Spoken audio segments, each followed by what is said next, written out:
Bienvenue à toutes et merci à vous aussi d'être là. Je suis Valentine Mullier, je suis cofondatrice de l'association professionnelle. Et je suis ravie de vous accueillir ici, à Nantes, après 3 ans d'absence. C'est vrai que, voilà, vous savez que le contexte a été fluctuant et ça l'a été pour nous aussi. On s'est réorganisé et voilà, on est vraiment heureuse de revenir ici. Et la présence nombreuse des femmes aujourd'hui sur le salon, j'imagine que vous vous en êtes aperçus aussi, eh bien, nous rappelle à quel point cet événement est utile pour, je l'espère, vous permettre de créer des liens, vous redonner confiance et de vous ouvrir vers des perspectives très concrètes. Voilà, pour toutes celles d'entre vous qui souhaitent redonner un élan à sa carrière.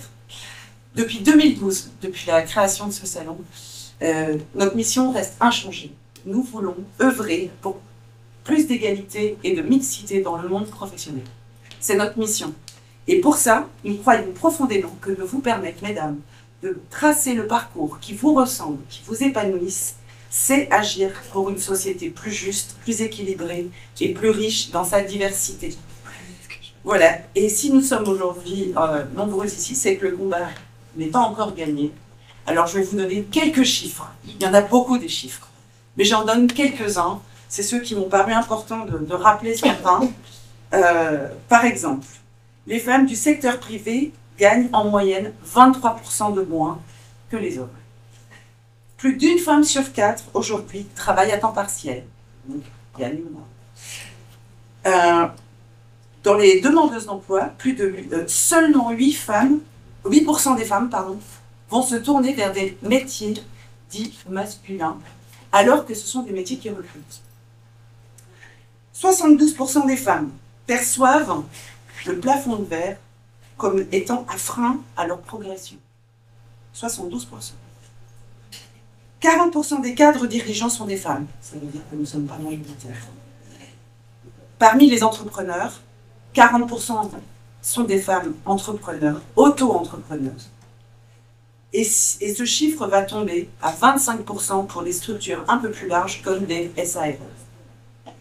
Et enfin, 80% d'entre nous, 85% d'entre nous, ont du mal, disent peiner à équilibrer leur vie personnelle et leur vie professionnelle. Il y a encore du chemin à faire. Donc cette année, nous avons, pendant ces 3 années d'absence, retravaillé notre proposition en vous offrant un salon qui tourne autour de 6 thématiques, qui a été pensé comme un parcours pour vous permettre de faire le point sur vos besoins, vous permettre de rayonner et donner de la voix et de l'impact à votre image, de trouver des solutions de formation si vous le souhaitez, de vous permettre aussi d'explorer les pistes de l'entrepreneuriat si vous le souhaitez, et également, comme je le disais, vous permettre de concilier un peu mieux vos casquettes personnelles et professionnelles. Donc ce salon, c'est véritablement une expérience que l'on souhaite vivante, un vrai cheminement que l'on souhaite, et cela grâce à 60 partenaires qui sont engagés, une vingtaine de conférences, une quarantaine d'ateliers très pratiques que l'on vous propose aujourd'hui pendant ces 2 jours, aujourd'hui et demain. Voilà. Nous avons aussi souhaité amener des sujets de fond qui nous concernent toutes. La santé des femmes, la santé physique, la santé mentale. La place de l'argent aussi, qui est si cruciale dans nos vies pour nous permettre une indépendance économique. L'audace d'entreprendre, l'image de soi, comment porter sa voix, mais aussi, comme le rappelait, des métiers auxquels nous ne pensons pas toujours et qui sont riches d'opportunités. Voilà. Je tiens donc évidemment à remercier tous nos partenaires qui s'engagent aujourd'hui, des acteurs privés, des entreprises, des institutions qui sont à mes côtés, des associations qui ont fait le choix donc de venir, de dédier du temps pour vous ces 2 jours. Et dans une conjoncture aujourd'hui où chaque engagement compte, leur présence ici, et pour nous, représente un geste et un signe fort. Pour nous, les femmes, encore une fois. Donc, merci pour votre confiance. Et puis, bien sûr, merci à notre nos équipes de bénévoles, parce qu'il faut savoir que c'est un maillon crucial dans l'organisation de ce genre d'événement. Donc il y en a 2 ici, mais n'hésitez pas à les remercier. Elles sont bénévoles avec toute l'équipe avec les foulards jaunes. Voilà, merci de donner de ce temps.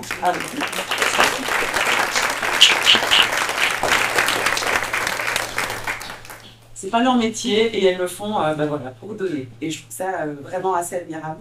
Et bien sûr, merci à toute l'équipe, mon équipe à moi, qui n'est pas forcément présente ici. Mais je tiens à saluer Fanny Perron, qui est la grande chef d'orchestre de ces 2 jours. Alors, il y a Morgane qui est là, Gladys, que vous devez croiser aussi, Jenny, et sans oublier l'homme de la situation, Thomas, qui est fidèle,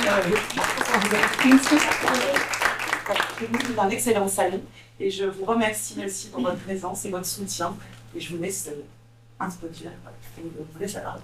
Merci Valentine. Bonjour à toutes et tous. Très heureuse de participer à cette ouverture du salon Profession L. Vous avez, il y a quelques minutes, pour certaines d'entre vous, assisté à une conférence sur le marché du travail co-animée par Nathalie et Alexandrine. Et évidemment, moi, Gwenaëlle Maillard, directrice départementale de France Travail, je vais vous parler également du travail. Néanmoins, œuvrer pour plus d'égalité et de mixité dans le monde professionnel, c'est bien aussi sur cet adage-là que nous allons nous appuyer au quotidien au sein des équipes France Travail pour faire en sorte que l'emploi des femmes soit plus simple à trouver, ou en tout cas que les barrières ou les schémas classiques soient plus facilement levés. On a plusieurs outils pour cela et j'y reviendrai tout à l'heure. Vous dire donc cette fierté que j'ai aujourd'hui au nom de toutes les équipes de participer à ce salon, et puis se dire que cet événement majeur, il est forcément en lien avec cette évolution professionnelle des femmes, prendre son destin en main et décider de sa carrière et de ses choix de vie professionnelle. Dans ce cadre, parler de la place des femmes, et effectivement dans le monde du travail, est important. Aujourd'hui, à France Travail, nous lançons plusieurs fois dans l'année des semaines thématiques. Cette semaine, nous sommes sur la semaine du bâtiment. Et quoi de mieux que le secteur du bâtiment pour revenir sur les stéréotypes et dire à quel point certains schémas peuvent paraître bloqués.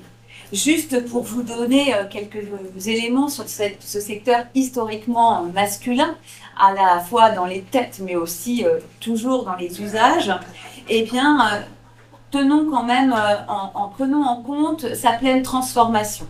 Aujourd'hui, ce métier, ou les métiers du bâtiment et des travaux publics, ils recrutent, premier point quand même qui vaille l'intérêt, ils innovent, ils se digitalisent, ils se verdissent. Autant de points sur lesquels nous sommes tout aussi compétentes que ces messieurs. Il a besoin de compétences, ce secteur d'activité, il a besoin de toutes les énergies et de toutes les diversités. Et nous en sommes aussi une preuve. Quelques chiffres, moi aussi, sur la Loire-Atlantique pour illustrer la place des femmes dans ce secteur du bâtiment et des travaux publics. C'est un exemple sur lequel je m'appuie pour montrer encore les écarts qui peuvent exister. En Loire-Atlantique, les femmes représentent 13% des salariés du BTP. Sur les chantiers, en revanche, elles ne sont que de 2 à 3%. Alors peut-être comme moi, vous avez vu des femmes sur les chantiers, à la conduite de camions de transport, et à chaque fois, je me dis « Ah, c'est chouette !»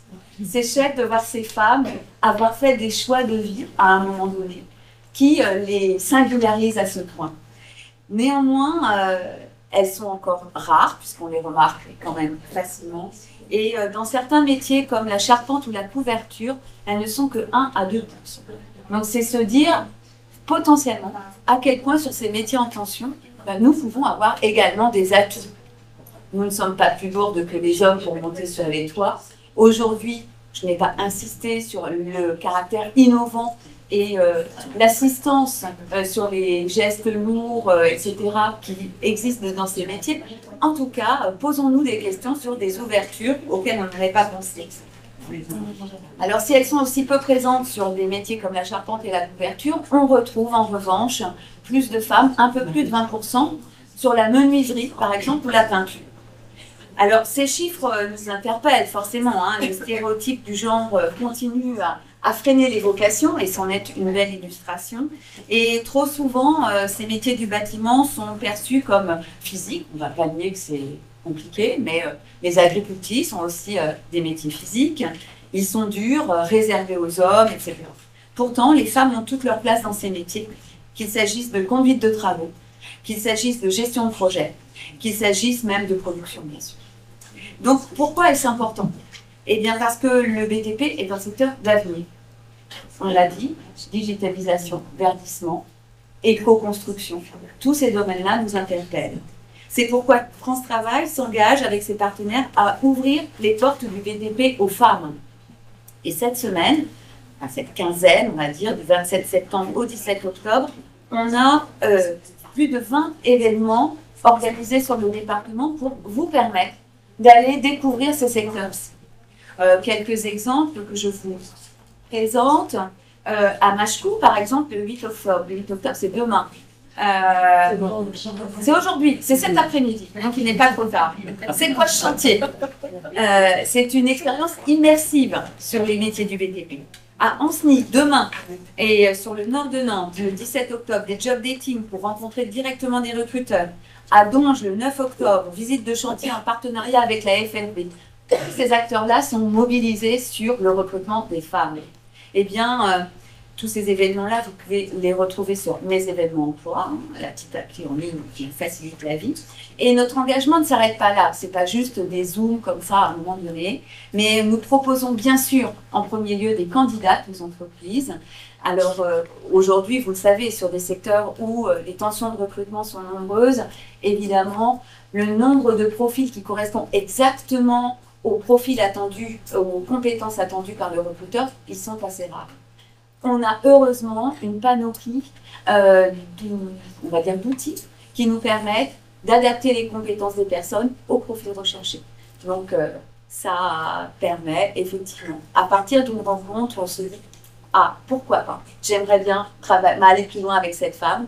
Eh bien, nous avons des solutions pour permettre le développement de compétences, la formation, l'immersion, pour vous permettre de valider ce projet.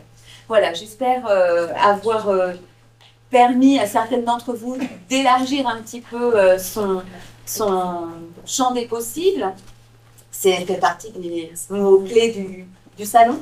Et je vous souhaite à toutes, effectivement, eh bien, une très belle journée et puis une expérience professionnelle qui vous permette, effectivement, les équilibres que vous avez cités, mais aussi, bien sûr, le plaisir que nous devons tout avoir au travail. Je vous remercie beaucoup.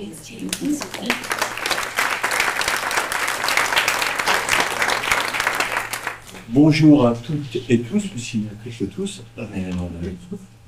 J'ai grand plaisir également à être présent pour participer à l'ouverture de ce 7e salon à Nantes. Il y a eu des petites interruptions liées à la Covid. Néanmoins, je vais juste d'abord vous expliquer pourquoi je suis là et qui nous sommes. Parce que la TEDx, c'est un acronyme qui peut paraître un petit peu ardu. Et en fait, nous sommes à la fois une maison de l'emploi. Donc nous travaillons sur les questions d'emploi sur le territoire de la métropole nantaise, aux côtés de tous les acteurs liés au développement économique et à l'accompagnement des personnes vers l'emploi. Nous sommes également une mission locale, donc qui accompagne les jeunes, quels qu'ils soient, vers l'emploi, à court, moyen ou long terme, en connaissant la difficulté que peuvent rencontrer certains types de jeunes, quand ces jeunes sont des jeunes femmes et qu'elles cumulent un certain nombre de freins. Voilà. Et nous sommes également un PLI, un plan local d'insertion par l'économie, qui accompagne les publics les plus en difficulté. Et malheureusement, c'est une majorité de femmes. C'est une majorité de femmes qui ont plus de 40 ans, qui se retrouvent en difficulté et pour lequel, aux côtés des partenaires qui sont présents, France Travail, l'APEC et d'autres, nous construisons des parcours qui vont permettre à ces personnes et à ces femmes en particulier de se reconstruire et d'avancer vers la création d'une activité, vers la reprise d'une activité. L'idée étant que ces personnes-là retrouvent une place socialement et puissent vivre de manière autonome par le fruit de leur activité. Donc ça, c'est important parce que ça redonne de la dignité aux personnes. La TEDx, c'est aussi, ça, on le sait un peu moins, c'est aussi un tas de dispositifs qui accompagnent les femmes qui sont victimes de violences, que ce soit des violences intraconjugales, que ce soit des violences liées à l'exploitation sexuelle. On a des dispositifs qui accompagnent les mineurs également en sortie de situations complexes de prostitution. Voilà. La TEDx, c'est un ensemblier d'actions qui œuvrent au profit des métropolitains et en particulier au profit des femmes, quelles que soient les demandes de ces femmes sur la métropole. Sur certaines actions, on est dans un cadre intégré, mission locale, maison de l'emploi, aux côtés de partenaires. Et puis bien évidemment, et c'est à ce titre-là, nous faisons la promotion et nous accompagnons des partenaires, donc professionnels, depuis quelques années, depuis votre implantation, je crois, quasiment, à promouvoir ces actions auprès de nos publics, parce que c'est une chance, vous proposez des solutions qui vont permettre d'ouvrir un petit peu les horizons des publics que vous touchez, hein, des femmes qui peuvent parfois, qui n'osent pas, et pour lesquelles il est nécessaire d'accompagner pour oser, se permettre, parce que souvent, face au plafond de verre, aux inégalités, on peut être résigné. Il faut peut-être recréer une dynamique, redonner du courage pour justement faire en sorte que les possibles deviennent des réalités et qu'on ne s'enferme pas dans comment dirais-je, dans des situations où on va accepter les difficultés qu'on rencontre. Voilà. L'idée, c'est de travailler sur cette dynamique-là, de travailler en partenariat et que chacune d'entre vous puisse construire ce pourquoi elle souhaite s'investir. Et ça, si on n'ose pas, il ne se passera rien. Et pour oser, faut avoir un peu confiance en soi, faut avoir quelques outils, faut avoir quelques conseils. Sinon, on ne bouge pas. Et on le voit hein, sur un certain nombre de publics les plus en difficulté, qui n'ont pas accès au savoir, qui n'ont pas accès aux outils, qui n'ont pas accès, qui n'ont pas de réseau. Voilà. Et donc, notre idée à nous, et c'est pour ça qu'on est très heureux d'être là, c'est d'être là avec des partenaires, c'est de construire avec des partenaires et de permettre à chacun de pouvoir imaginer ce qu'elle sera demain. Et ça, c'est un bonheur qu'on peut que partager avec tout le monde. En tout cas, on vous remercie de votre invitation et effectivement, je vous souhaite une belle journée et plein de belles réussites.